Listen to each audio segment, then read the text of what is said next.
At Singhania Educational Institute, we're not just prepared for the future, we're actively shaping it with technology and innovation. We are preparing to lead tomorrow. Singhania Educational Institute, cultivating knowledge. Refined oil और process जैसे unhealthy oils ने तो जैसे पूरे market पर कब्जा ही कर लिया है, मगर अब आप इसकी चिंता ना करें, क्योंकि आ गया है वंश कोल्हू का प्योर सरसों कच्ची घानी ऑयल। लकड़ी कोल्हू मेथड से तैयार, ये है नेचुरल और हेल्दी भी। वंश कोल्हू प्योर सरसों कच्ची घानी ऑयल के साथ। वंश कोल्हू, तेल सही मिलेगा यहीं।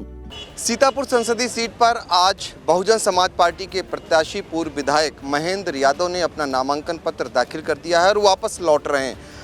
आपसे जानना चाहेंगे, आज आपने अपना नामांकन दाखिल कर दिया? जी, दाखिल हो गया।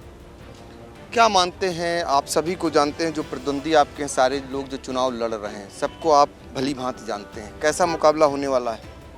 देखिए पंकज जी, जो मुझे लग रहा है कि सीतापुर की जनता बहुत ही सूझबूझ से और पूरे अपने विवेक से वोट करेगी और जो प्रत्याशी उनके सुख दुख में शामिल रहा है उसको जिताने का काम करेगी। अब दावे किए जा रहे हैं कि आप दोनों लोगों को बताते हैं कि प्रशिक्षण हमसे प्राप्त किए हैं, कैसे चुनाव लड़ेंगे। ये तो बढ़िया है। महाभारत में अर्जुन ने द्रोणाचार्य जी से प्रशिक्षण प्राप्त किया था और क्या हश्र हुआ था ये आपको मालूम है। अगर वो ऐसा सोचते हैं तो बहुत बढ़िया है।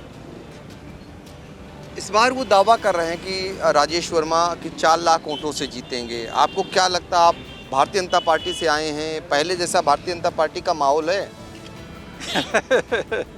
ये तो आप खुद ज़मीन पे रहते हो, आपको खुद मालूम है कि भारतीय जनता पार्टी के पक्ष में क्या माहौल है और जो ये कह रहे हैं कि 4 लाख से जीतेंगे उनके पक्ष में क्या माहौल है। किन मुद्दों को लेकर चुनाव हो रहा है, आपको क्या लग रहा है? देखिए, मैंने पहले ही बताया आपको कि जनता बहुत समझदार है, अपने विवेक से और पूरे सोच समझ के पूरी तरह से मतदान करेगी। जनता के मुद्दे, जनता के बीच में रहने वाला प्रत्याशी, जनता के काम आने वाला प्रत्याशी और विकास जिसकी सब लोग बात करते हैं, मैं आपको कहना चाहूँगा, कभी ये लगता नहीं है कि सीतापुर राजधानी से मिला हुआ ज़िला है। सड़क, सुरक्षा, शिक्षा, स्वास्थ्य, इन चारों चीज़ों पे कोई काम नहीं हुआ है। और मैं बता दूं आपको कि काम होना न होना ये तो सरकार की व्यवस्था है। जनप्रतिनिधि रहते हुए हमने प्रयास क्या किया है ये जनता जानना चाहती है। हमने कोई प्रयास ही नहीं किया है, ये भी जनता जानती है। और बेरोजगारी सबसे बड़ा मुद्दा है आज की तारीख में, और बेरोजगारी सीतापुर में किस तरह से है ये भी आपसे छिपा नहीं है।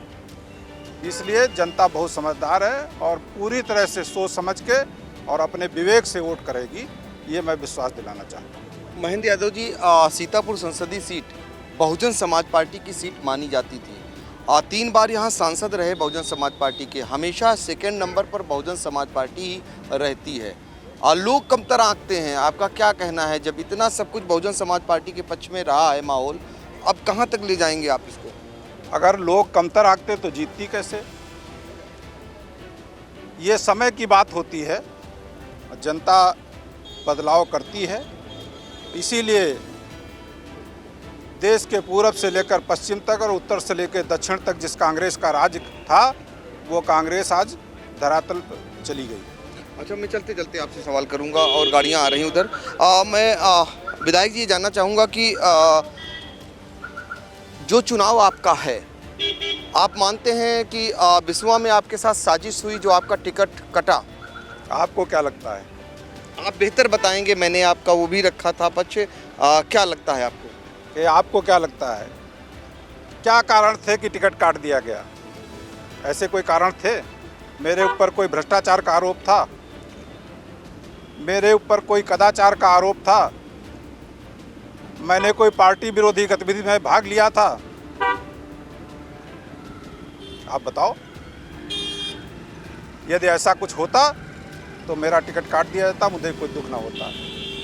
लेकिन पूरी पार्टी की निष्ठा से सेवा करने वाले व्यक्ति का टिकट काटा गया, तो ये साजिश नहीं थी तो क्या था? तो क्या उनको बेनकाब करेंगे? अब बारी है इस समय। जनता बेनकाब करेगी। मैंने तो उस समय भी आपसे कहा था कि जो लोग सामने से नहीं लड़ पा रहे हैं वो लोग पीछे से साजिशें कर रहे हैं, आपको याद होगा।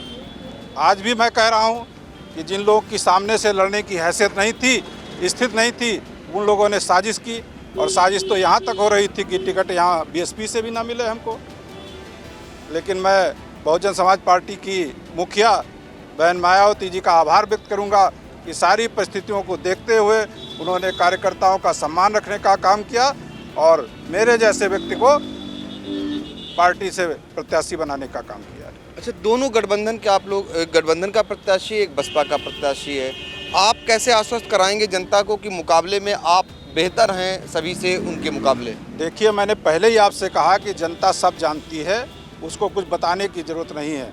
बताते तो सब लोग हैं कि हम बहुत अच्छे हैं, लेकिन जिसको अच्छा जनता समझती है वो अच्छा होता है और वही चुनाव जीतता है। आखिरी सवाल, आप सीतापुर में लोकसभा चुनाव लड़ने के इरादे से आए थे, वो मन की मुराद पूरी हो रही है? बिल्कुल पूरी हो रही है। और खाली चुनाव लड़ने के लिए मैं नहीं आया था पंकज जी। आप याद करिए 2012 में जब भारतीय जनता पार्टी का कोई नाम नहीं लेता था और कार्यकर्ता घर बैठा हुआ था, एक एक कार्यकर्ता को गांव-गांव जाकर मैंने जगाने का काम किया था और भारतीय जनता पार्टी को खड़ा करने का काम किया था सीतापुर में। मैं आपको विश्वास दिलाना चाहता हूं कि बहुजन समाज पार्टी का कार्यकर्ता तो उससे बहुत अच्छी स्थिति में है। गांव-गांव मैं जहां जा रहा हूं, कार्यकर्ता का इतना उत्साह देखने को मिल रहा है कि मैं आपको निश्चित रूप से विश्वास दिलाना चाहता हूं कि अगले चुनाव के बाद देखिएगा बहुजन समाज पार्टी कहाँ खड़ी होगी। बिल्कुल। तो देखिए, महेंद्र यादव जिनका कहना है कि इस बार बहुजन समाज पार्टी कहाँ खड़ी होगी, ये वो करके दिखाएंगे। सीतापुर से पंकज सिंह और भाई।